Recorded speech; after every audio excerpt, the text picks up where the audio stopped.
Dans un geste à la fois symbolique et désespéré, un collectif de jeunes détenus politiques à la prison civile de Lomé a adressé une lettre ouverte au Saint-Père, le pape Léon XIV. Leur objectif est d'alerter le Vatican et la communauté internationale sur la situation dramatique que vivent de nombreux jeunes Togolais engagés pour la justice et la démocratie.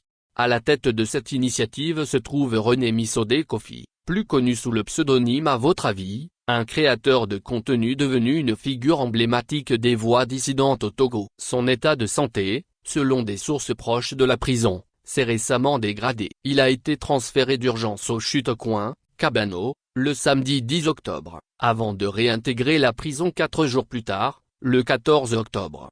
Dans leur correspondance au souverain pontife, les jeunes détenus affirment vouloir toucher la conscience morale du monde. Très Saint-Père, nous faisons appel à votre compassion et à votre voix morale, qui résonne dans le monde entier. Nous sollicitons votre intercession afin que la paix, le dialogue et le respect de la vie humaine reviennent au cœur de nos institutions, écrivent-ils.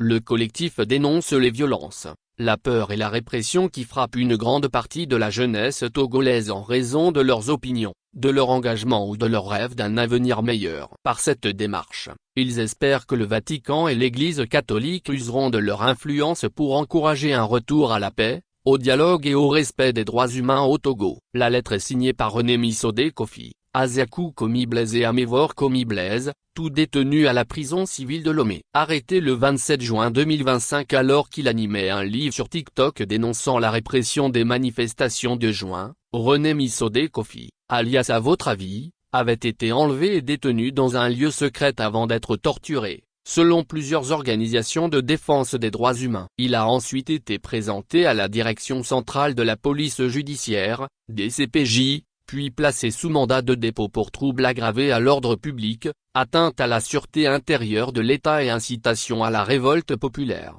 Depuis, le créateur de contenu est incarcéré à la prison civile de Lomé, où il continue de dénoncer les conditions de détention et le traitement réservé aux prisonniers politiques.